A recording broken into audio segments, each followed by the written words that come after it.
Hello, and welcome to the Spoonie Authors Podcast, a podcast where we explore a different disabled author's stories each week.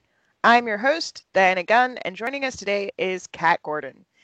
Kat Gordon is the author of Life in the Cosm, Stealth Lovers, and numerous short stories. She's also the founder of the Spoonie Authors Network and co-editor of Nothing Without Us, an anthology by disabled people for disabled people. Oh, and she really loves cake. Hello, Hi. Kat. Hello there. Thank you for having me. It is wonderful to have you. I'm very excited for our chat today. Unfortunately, because we are communicating virtually, there will be no cake. Um, Oh, well, okay. I guess I'll stay. there will, however, be lovely conversations. And since this is the Spoonie Authors podcast, I thought it most appropriate to talk about the Spoonie Authors Network. So, can you tell us a little bit about what the Spoonie Authors Network is and how it came to be?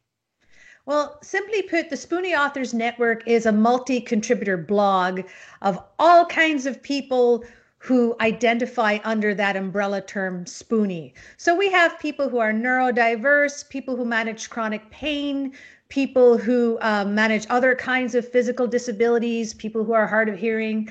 I really don't like to be a gatekeeper. I'm very welcoming under that term Spoonie. It's often a term reserved for people with low energy levels, but that could apply to so many different things, whether mental health, whether autistic burnout, or managing chronic pain or different kind of disabilities. So we have Can a lot of you people on there.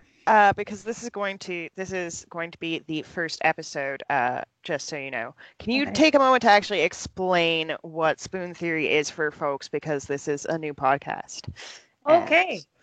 Yeah, now I always have to say this slowly because I'm bad at remembering names. Christine Miserandino created a thing called spoon theory to try to explain to her friends who were abled what it's like to deal with low energy levels. So she basically used spoons as a measurement tool, one spoon allocated per task in a day. And we're talking ordinary tasks. It might take me 2 spoons to take a shower and dry my hair. It could take a spoon to get out of bed, a spoon to even brush your teeth. People who manage different kinds of pain levels, for example, these are exhausting things. So when she wrote Spoon Theory to explain this to her friends, a lot of disabled people or people who manage chronic illness identified with it, and then the term spoonie derived from that. that is an excellent explanation. Thank you. And so continue telling us about this blog. Okay, so I published Life in the Cosm in 2016 and went to my first writers conference. Back then, I was hashtag disabled and alone. So I wasn't part of disabled culture back then. But when I went to my the writers conference, I noticed so many people using different kinds of mobility aids. And I thought, wow, these are only the disabilities and conditions that I can perceive. There must be a lot of people here with invisible illness and disabilities. And would it be cool if we can all talk to each other? Because there seems to be a lot of us out here who are authors. So I purchased a domain and I put the in that no so that was in November of 2016. I thought I would just create this thing, hoped it wasn't going to be just me and one friend. And it turned out that a lot of people enthusiastically volunteered their time to share their different stories, and they loved doing it. So I was really excited about that. I think we have 20 plus contributors now. That's amazing. And so, what kinds of content do people tend to share on the Spoonie Authors Network? All kinds of things. We have a series about disability tropes that Derek Newman Still wrote, just wanting to show how poorly disabled characters are written in fiction and some of the pitfalls and harmful tropes you can fall into. We have people talking about our one of our latest posts is author Jameson Wolf talking about how his cats are muses. And I'm like, yes, Actually, I did ask him if he would do that because I had noticed that his cats played a huge role in managing his disability, but also inspiring his writing. So why not? We have a lot of things. We have frustrations with kind of things that go on in the writer's world, or how people just cope with their disability and keep on creating. So yeah, totally check it out because I find as the editor, I learn from other people. So I kind of selfishly love this. So what has been the most exciting part of building the Spoonie Authors Network? Has it been the community, the things you've learned? Definitely the community for sure. Absolutely the things I've learned. But I think the most exciting thing was it was inspiration for the Nothing Without Us anthology. And finding out that there are so many different writers out there creating content. And I thought, wow, wouldn't it be cool to have an anthology with just disabled, chronically ill, neurodiverse people writing their stories? Wouldn't that be neat? So it went from that to actually happening because Renaissance is the best publisher in the whole universe. So I think having an actual tangible anthology with great disability representation is that's pretty darned exciting. It is. It is a very exciting book. And I really enjoyed attending the launch for Nothing Without Us in Toronto. It was a fantastic event. Yay! Did you want to talk a bit more about working on that anthology and sort of the process for that? Yeah, so it was one of those things where, as I said, it was an idea in my head. And then I was sitting at the Renaissance vendor booth with Nathan Frechette, the publishing director of Renaissance. And I said, I'd really like to put an anthology together where it's disabled creatives, but I don't exactly know the process. And I didn't realize that was my pitch. I accidentally pitched a book because Nathan said, Renaissance will do it. And as it was getting closer to creating the formal pitch, I realized I can't do this all by myself because I've never been an editor-in-chief of an anthology. And oh my gosh, what am I going to do? And so Nathan said, well, why don't you get Talia? This is Talia C. Johnson to co-edit it with me. And Talia happens to be my best friend. And if anybody knows Talia and myself, we are likened to Pinky and the Brain. So my first reaction was, what could possibly go wrong? But everything went right. Talia and I just clicked and we put together the call for submissions. And it was really interesting because she's in Toronto and I'm in Ottawa. So we had to rely on technology as our accessible way of communicating. We would even write the calls to submission or our to-do lists at the same time using different software. So that was awesome. And then the stories rolled in and we were pretty much on the same page for a lot of them. There were some not written by disabled people, and those were a little bit more obvious. Sometimes Talia and I had to say what we thought our rejection letter should be to get that out of our system. And then we wrote the professional rejection letter. But yeah, it did all come together really gorgeously. One of the things Talia and I didn't want to do is we didn't want to put our own work in there. We wanted to have space for other people. And it was good because then we could just concentrate on being the co-editors. And we ended up with 22 stories that we're super proud of. And one last thing I have to say, because this is the best news for me. I always wanted to have this anthology taught, and it's currently part of a curriculum in Trent University in a Canadian Disability Studies course. So that's like super amazing. Go us! Yeah, that's really awesome. And it's amazing how the internet has given us these opportunities, not just to work with people who are, really far away, but I have actually had the opportunity to interview authors for this podcast who are homebound because we can use things like Skype to communicate. And that's such an amazing thing. Technology is so amazing for disabled people. And as a fantasy writer, a lot of what I've been learning as I've been thinking about disability in my own world is just how terrible being a disabled human has been throughout a lot of our history. Exactly. And guess what? It's 2020 and it's still a little bit terrible at times. Yeah, But it really depends on where you are in 2020 as well. yeah, I mean, I better quantify that. I actually really don't have a problem with being disabled. Managing my disability, I'm okay with that. It's the thing that's annoying is inaccessibility and lack of accommodation and ableism. I think if we lived in a world where it was just so commonplace to consider accessibility and accommodation, most of us, I reckon, would just go and do our lives and that's it. So yeah, so it's not really, I don't personally find it so terrible being disabled, but that's my own voice perspective on it. Yeah, well, I mean, I think it really depends. Everyone has a different relationship with their disability.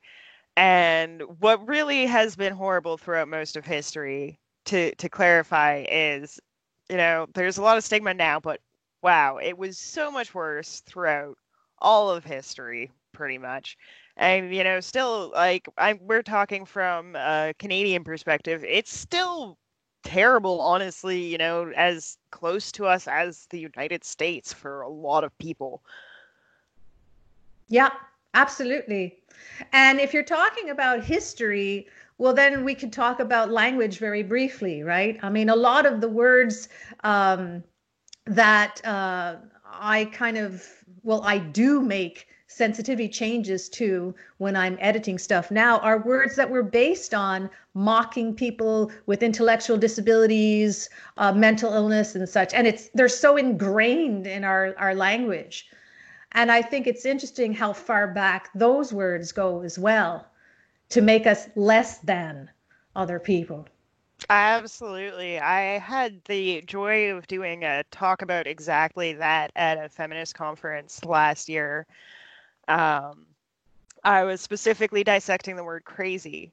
And Yes. today, one of my favorite YouTubers, Jessica Kelgren Fozard, just released a video um, about the word dumb and the history of the word dumb and how, language has been shaped to, belittle disabled people and how a lot of those words have passed on into everyday usage.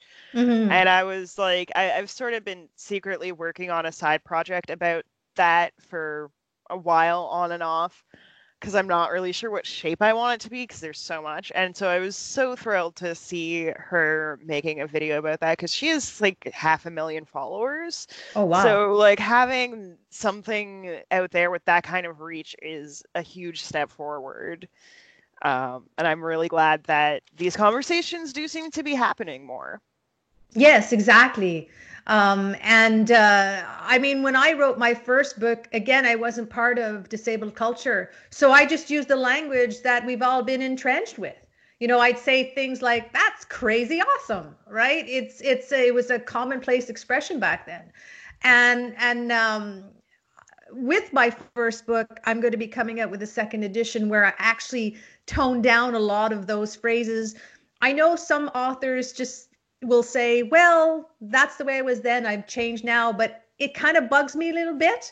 So I was really lucky that Nathan from Renaissance is willing to release a second edition where I just kind of filter out a lot of those or replace a lot of those words. And being an absurdist humorist is great because if you don't have those words, you got to make up something else. And I found they underscored the ridiculousness of some of my characters even better. So Perfect. Speaking of your characters, so you have written a variety of characters with a variety of disabilities in your own work. What have you learned about disability and about accessibility by writing these characters? So yeah, that's a really good question. I'm going to talk about something that's not published yet. It's the latest work in progress. I nickname it my disabled Star Trek. It's a work called Iris and the Crew Tear Space a New One. And it comes from a short story I had written that a friend of mine insisted must be a novel. And I'm turning it into a series of 11 episodes. So my chapters are like episodes. And in Iris and the Crew, to how we would perceive them, all have some kind of disability or neurodiversity and such. But in their world, everything is so accessible and accommodating that they don't actually know what the word disabled means as applied to a living being. They only think equipment could be enabled or disabled. So they have no idea. And when someone a janitor in the first episode, it's called The Intergalactic Janitor, gets accidentally zapped onto their ship from NASA while cleaning equipment, he says, "You're all disabled." And they don't know what that means, and they're trying to figure out what it means. Does he think we're dead, so we're no longer like actively able? And then they try smiling at him, which makes him nervous. And then he gets sucked back into his time by NASA. And the end of that episode is kind of like, so did we get it right? Like, what is a disabled person? And then Iris says, I don't know. I guess we'll never know now. And so I guess I just fantasize about a world where everything is so accommodating. So if, what I hope to learn through Iris and the Crew as I'm representing different conditions and disabilities is how their lives would be in a completely accommodating world. These are all senior officers on a ship. They're all the heroes in the story. They're not pathetic. They just are. So I'm hoping also with input from sensitivity readers too, that I'll have things nuanced for proper representation. I'll be able to tell you a year from now or two how much I've learned about it. But I think this is a good exercise for me to just get really empathic. Yeah, and I think it's really interesting to design a world that's specifically designed to be accommodating to people with so many different kinds of disabilities, because a lot of people, when they hear the term accessibility, they think ramps and elevators, and they don't think any further. Right. But I'm sure there are a lot of other aspects that you've had to consider. Can you talk a little bit about that? Yes. So while I was busy worrying about every other autistic human in the world and how they need quiet spaces, I didn't realize that I myself am autistic. I found out the hard way when I had auditory sensory overload and said, I must flee to a quiet space. And then went, wait, I need a quiet space. Yes. So oh my gosh, there's so many different kinds of accommodation. We don't think about chemical sensitivity. There's scent sensitivity, chemical sensitivity. We have to consider, those kinds of things. One thing I feel isn't considered enough is hard of hearing / deaf accommodation. I am hard of hearing myself.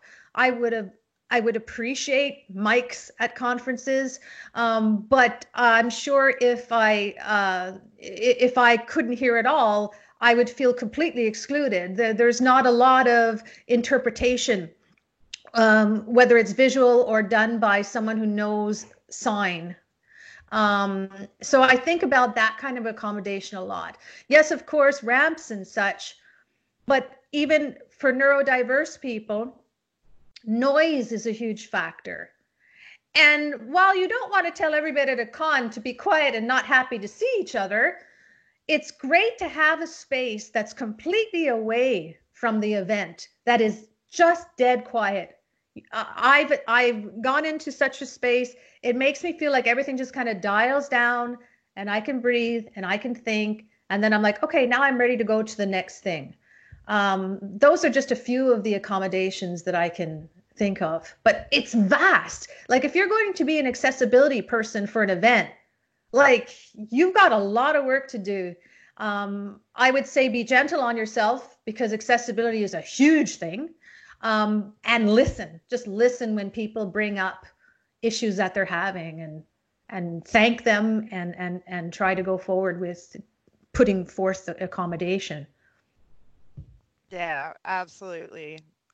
Listen and understand that what you have seen is a really limited view of what actually exists in terms of disability and disabled people's needs.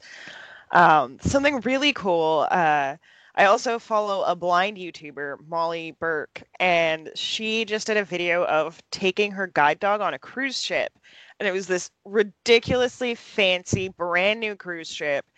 And they actually had braille that would tell you what floor you were on the underside of the handrails on the stairs. And I thought that was the cleverest thing. That's brilliant. That's amazing. Yeah.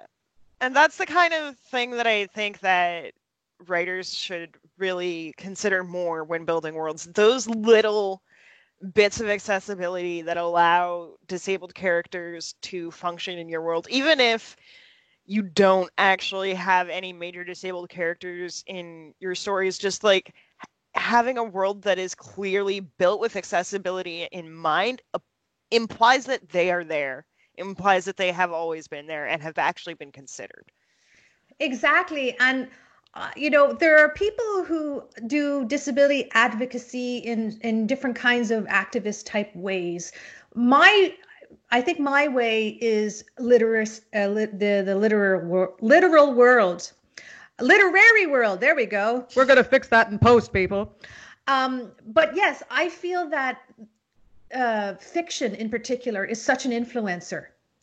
So if in all different works of fiction we do exactly as you say, just have it there, it influences people that, hey, how come this isn't here in my reality right now? We should kind of do the thing. So fiction can be very powerful. Absolutely. Speaking of fiction, one of the biggest problems that exist right now is the limited representation of disability in the mainstream media. Can you touch a bit on what that looks like, what representation you have seen, and how you would like to see that representation change? We're good at words. We're writers. We're We good at promise. words, and we're really smart too. We Very smart. promise. It's funny. The first thing that I thought of when you said media was all these. My mind went to social media and all these inspiration porn videos. The types that I actually hate are like when you see able-bodied people picking somebody who's sitting in their wheelchair out of like a dirt path because the pavement has run out. And so it's like clap, clap, clap for the able people who rescued the disabled person or whatnot. And I'm like, why did the pavement run out? Like that's what's on my mind, right? It's like, what's that about?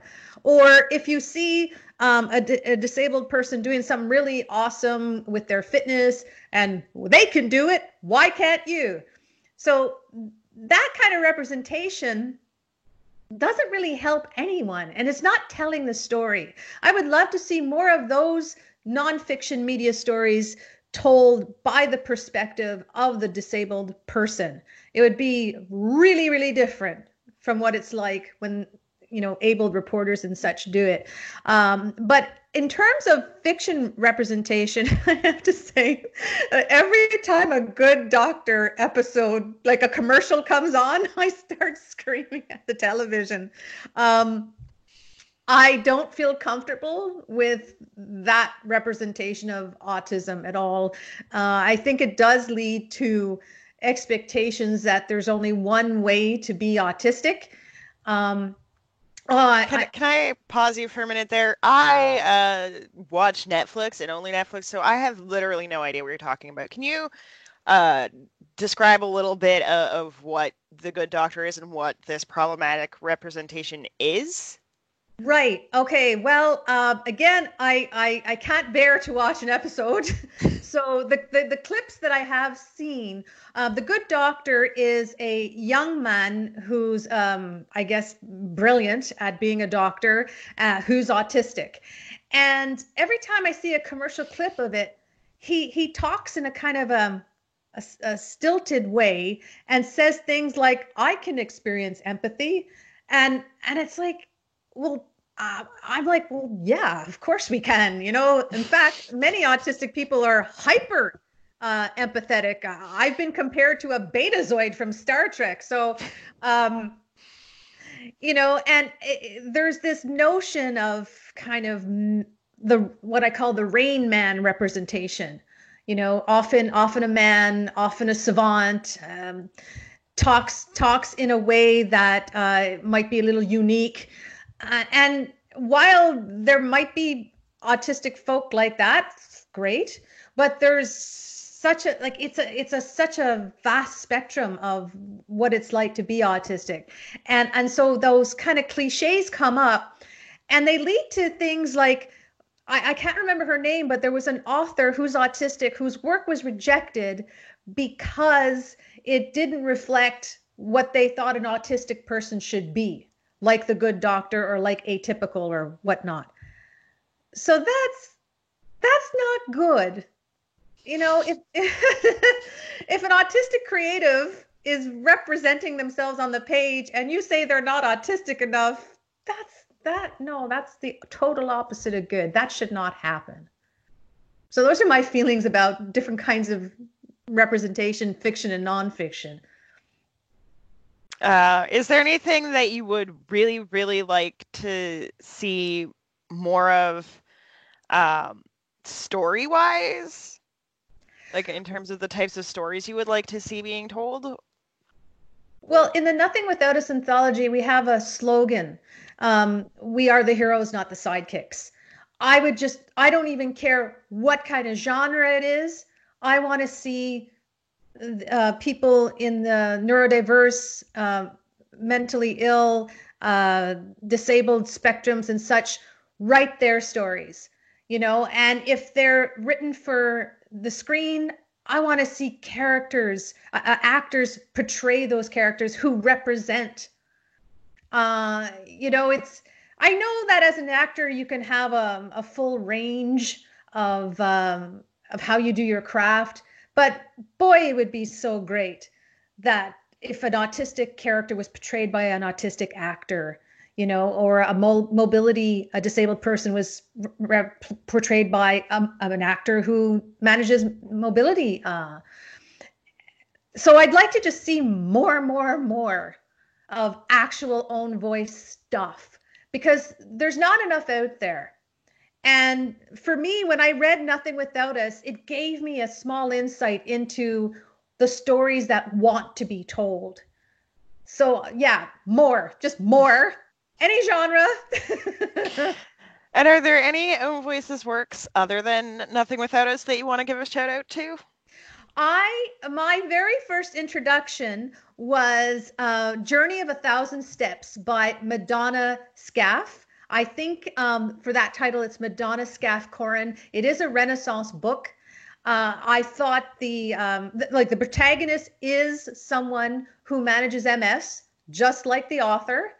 I found it a riveting story, and the way this character solves the mystery, solves the crime, and has to remember things like, oh no, I left my rollator in the taxi cab again. I got to stop losing walkers that way, and it was just like, it was so great. I'm like, yes, if you first have a mobility device, you're going to forget it in a taxi. That's going to happen. So yeah, Journey of 1,000 Steps was the only book I had known. And I think that's another reason what inspired me for wanting to do the anthology. I thought, people are asking me, do you know works? And I'm like, I know one. That wasn't good either. Another shout out, though, I would also like to put forward is for Jameson Wolf's Little Yellow Magnet. That is his memoir of what his life was like when he literally woke up the next day and his body didn't move the way it did the day before, which eventually led to a diagnosis of MS. What I like about it is it shows internalized and externalized ableism as well. He's very, very honest in that. So you can find Little Yellow Magnet, where to buy it, on jamesonwolf.com. Awesome. Those both sound like great stories, and hopefully next time we chat, you'll have way more to recommend because I have a lot of amazing authors coming up on this podcast. Woohoo! Yay! So I think it is about time to wrap things up. Where can people go to find out more about you and your work? So the easiest way to get all the catness is to go to catgordon.com. Now that's cat, C-A-I-T, Gordon, Gordon.com. And I have a regular blog I do there. All my books and works in progress are written there. And from there, you can find out how to find me on social media and such as well. Awesome. And of course, for anyone who wants to check out the Spoonie Authors Network, that is at spoonieauthorsnetwork.blog, I believe. Yes, it's at .blog and .com. Awesome. Thanks for listening to this week's episode of the Spoonie Authors Podcast. The Spoonie Authors Podcast is part of the Spoonie Authors Network, a community initiative devoted to sharing the stories of disabled authors and educating abled people about what life is like for disabled creatives. Transcripts of this podcast are also available on the Spoonie Authors Network. To learn more or become a contributor, visit spoonieauthorsnetwork.blog. And of course, if you enjoyed this podcast, make sure to leave a 5-star review on your favorite podcast streaming platform.